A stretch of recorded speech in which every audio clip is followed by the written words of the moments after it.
Bom, e a oferta de mercado de carne bovina, a oferta de carne bovina no mercado será maior no ano que vem. E isso pode pressionar os preços do mercado do boi gordo. Mas o crescimento do mercado interno, mesmo que tímido, e a demanda da China deve manter ao pecuarista a remuneração, permitindo atravessar 2022 com rentabilidade. Principalmente com a esperada redução nos custos de rações e de gado de reposição.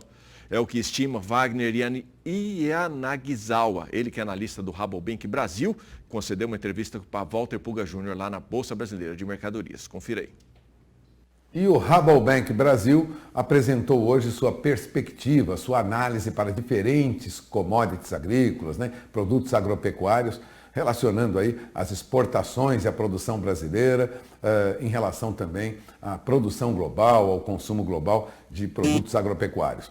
Eu tenho comigo Wagner Yanagisawa, que é responsável por analisar, por estudar todo aspecto de proteína animal, envolvendo aí suínos, frango e bovinos. E eu agradeço a sua entrevista, Wagner, aproveito para começar pelo boi, porque a perspectiva para o mercado de boi é de preços mais baixos. Por que isso ocorre? Muito obrigado pelo convite mais uma vez, é sempre um prazer estar aqui. Bom, com relação aos preços que foram atingidos esse ano, em termos de aumento, se a gente for considerar o preço médio também que foi comercializado esse ano, mesmo com essas quedas agora nesse último trimestre, a gente projeta para o ano que vem um cenário de preços médios um pouco menores do que esse ano, tá? A questão da oferta deve continuar sendo um desafio ainda, porém a gente vê oportunidades ainda em termos de oferta a partir do segundo semestre do ano que vem, que pode trazer um sinal de pressão um pouco maior, e também expectativas, em termos de custo de produção, principalmente em termos de sistemas mais intensificados, como sistemas de confinamento, com projeções de preços, de grãos principalmente mais baratos, podem trazer um cenário mais confortável em termos de preços, principalmente para o mercado doméstico aqui, que realmente está sendo muito pressionado nos últimos anos. A gente até está projetando uma ligeira recuperação aí no ano que vem, na casa do 0,3%, mas muito por conta dessa queda forte que está acontecendo nesses últimos anos. Vale lembrar que os dados de consumos do ano passado, em termos de per capita, no mercado doméstico, foi o menor desde 1996. Então, realmente é uma queda muito forte. O brasileiro tem um apelo cultural muito forte pela carne, então a gente deve ver um cenário nas nossas projeções, cabe um espaço para recuperação no ano que vem, mesmo nesse cenário positivo, considerando as produções aí de frango e de suíno, que deve, sem dúvida, continuar sendo os mais importantes aqui em termos de demanda doméstica para o ano que vem. A produção de carne bovina, segundo sua análise, ela cresce cerca de 1% no ano que vem, Essa produção contribui para pressionar os preços da carne no mercado? Sim, nossa visão, a gente tem um cenário hoje para exportação positivo, Então, aqueles produtores que trabalham com sistemas mais intensificados, que ofertam esse animal para a China com até 30 meses, a gente soltou recentemente um relatório que mostra que, na nossa visão, até 2025, a demanda chinesa por carne bovina deve continuar crescente, tirando um pouco daquela ligação que a gente vinha com relação à recuperação do rebanho suíno, que traria pressões de importação para as outras carnes. Porém, a gente vê que nesse cenário de PSA e de pandemia, as mudanças no hábito de consumo do chinês deve trazer um incremento aí de demanda até 2025 na casa de 800 mil toneladas. Como o Brasil nos últimos anos tem crescido a participação no mercado chinês em termos de importação, já somos o maior exportador de carne bovina para lá. No ano passado já fechamos o ano com o maior importador representando 32%. Esse ano essa participação aumentou para 40%. Então a gente deve se manter se consolidando aí como o principal mercado de exportação para o mercado da China. Novas oportunidades estão vindo aí com relação aos Estados Unidos, a gente está vendo com relação ao Chile também, alguns países aqui da América do Sul. Então, em termos de demanda para exportação, um cenário positivo de expectativa. Com relação ao mercado doméstico, a questão dos preços, Então, a gente deve ver um cenário de recuperação, mesmo que um pouco mais limitado para o ano que vem, mas, porém, esse cenário de manutenção de recuperação, de reabertura econômica, que em consequência de patamares de preço um pouco mais baixos do que a gente viu esse ano, devem favorecer, então, esse cenário de consumo doméstico também, não só o de exportações. Vale lembrar que a gente está tendo, né, como eu disse, no segundo semestre desse ano, pode ocorrer incrementos de oferta, e principalmente pensando no pessoal que estava incrementando a produção de bezerro aí nos últimos 2 anos. Então, pensando no cenário ali de 2020, que já começou a melhorar, né, a questão da retenção de vacas e reprodução de bezerros, a gente deve ver esses animais chegando aí no segundo semestre como opção, não só para intensificação, mas também como um incremento de oferta. Vale lembrar também que outro cenário que a gente pode ver também, principalmente pensando no cenário de perfis de produtor que estão trabalhamente com o mercado doméstico, que não tem grandes escalas, né, que tem sido os perfis de produtor mais expostos, pode trazer um cenário também um pouco menos otimista, né, em termos de demanda doméstica, também um cenário de liquidação dessas matrizes de fêmeas que eles estavam segurando. Pode ser um sinal também de incremento de oferta nesse sentido. É isso que a gente tem projetado aí para oferta em termos do ano que vem, mas sem dúvida, a gente deve ter um ano tão volátil esse ano como a gente viu, no ano que vem, como a gente viu esse ano, com um cenário um pouco melhor em termos de custo de produção, mas alguns choques aí em termos de demanda, principalmente pensando em coronavírus, né, que ainda não foi totalmente resolvido, deve manter algum movimento de instabilidade para o ano que vem, né? Então, questão principalmente do uso de ferramentas derivativos que a gente já tem esse ano já estimulado bastante, deve continuar sendo uma ferramenta realmente interessante em termos de proteção de margens nesse cenário de instabilidade, não só para o mercado doméstico, mas também para o mercado externo, vídeo que a gente está passando com a China hoje, né, algo que eu acredito nem o mais pessimista aí para esse ano veria um cenário nesse sentido para o nosso principal mercado importador, né? Agora vamos falar um pouco de outro mercado que você acompanha, que é o mercado suínos, né? O mercado de suínos.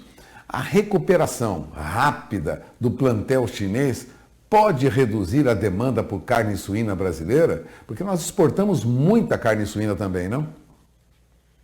Sem dúvida. Na verdade, essa questão da China é um dos principais desafios para os exportadores aqui do Brasil em termos de redirecionamento das cargas, basicamente porque a gente viu que desde quando a gente começou a se falar de PSA lá na China, né, e todos esses esforços do setor lá para recuperar a produção, a gente viu que essa recuperação, essa data, né, de demandas altas, ela tem um prazo para acabar, né? A gente projeta que ainda esse cenário ali para meados de 2023, 2024, que deve restabelecer ali os patamares de produção e de rebanho pré-PSA, porém, é um cenário de bastante instabilidade no mercado da China ainda. Não só porque a PSA ainda está ativa, não só porque a gente não tem projeções ainda de um lançamento de vacina, e a China está passando por outros desafios lá em termos de oferta também. Basicamente, não só os novos casos, né, de PSA, mas também crise energética lá impactando bastante a produção de insumos, de grãos e o próprio fornecimento, né, de processamento de carnes em geral. Então, esse cenário de instabilidade para o lado dos custos também deve ser algo de ficar de atenção, né? Porque pode trazer cenário de volatilidade, mas, de fato, a China esse ano está realmente entrando num cenário que a gente já estava prevendo após o ano de 2020, né, ser o pior ano de produção aí nesse período de PSA, um cenário de recuperação mais forte esse ano e que deve se manter pelo menos até 2023, 2024, quando eles vão restabelecer a produção. Um ponto interessante que eu queria colocar agora é que os dados recentes, né, quando a gente fala de produção de carne suína na China, a gente vê que no acumulado até o terceiro trimestre desse ano, a produção registrou um aumento em volume de 38% com relação ao mesmo período do ano passado, né? Então, quando a gente vê essas notícias de queda de produção muito forte nos últimos anos, pode trazer para a gente aí uma falsa impressão de que está tudo normalizado lá.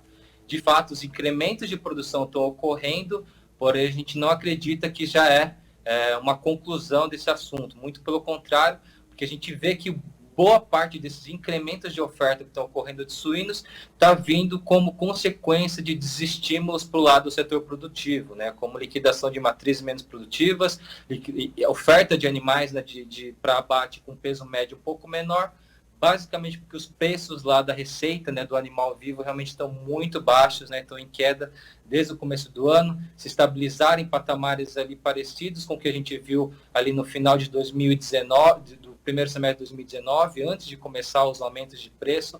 Então, de fato, o governo tem muita produção lá, eles vão ter impactos em termos de capacidade de produção, né, velocidade de recuperação de produção para o próximo ano, mas a gente acredita que a produção deve continuar crescente para o ano que vem. Bem menor do que esse ano, que deve fechar na casa dos 25% em termos de aumento. Para o ano que vem, a gente está projetando algo em torno de 3%. Mas é um novo aumento, né, justificado basicamente por conta das matrizes reprodutivas mais produtivas que estão ficando hoje no rebanho, né, estão sendo descartadas as menos produtivas, e o cenário de subsídio do governo junto com essa questão das importações de matrizes que deve se manter, né? Então a gente acredita no cenário de recuperação e de produção. Para o Brasil, a gente deve ver, sem dúvida, o cenário do ano que vem de uma pressão maior em termos de demanda por parte da China por conta dessa recuperação. O grande ponto é que esse ano, mesmo a gente projetando uma queda de 10% no volume importado, quando a gente olha as exportações para a China, ainda estão na casa de 14% positivas. Ou seja, questões não só de capacidade de oferta, mas principalmente questões de preço, tem fazendo com que a gente consiga avançar, né, em termos de participação na importação chinesa. Ano passado a gente fechou como o quarto maior exportador, esse ano a gente já é o segundo maior exportador, passamos os Estados Unidos atrás apenas da Espanha, né? Então, projetando um cenário onde a questão do câmbio, né, deve continuar desvalorizado no ano que vem, podemos ver um cenário aí, sem dúvida, de arrefecimento em termos de demanda, mas a gente pode também, é um cenário plausível, a estabilidade, pelo menos a manutenção dos volumes que foram exportados esse ano, porque de fato o Brasil está competitivo lá no mercado internacional, e players importantes, como Estados Unidos, já estão tendo redução de produção esse ano, a gente espera na casa dos 2%, ano que vem a gente espera um cenário de completa estabilidade aí na casa de um ligeiro aumento de 0,2%. Vale lembrar também, questão de produção de competitividade na América do Norte e Europa, a questão da mão de obra. E a perspectiva para a suinocultura brasileira, embora os preços possam ter alguma pequena queda, ainda é positiva. Agradeço a entrevista de Wagner Yanagisawa, que é consultor do Rabobank, Walter Puga Júnior, de São Paulo.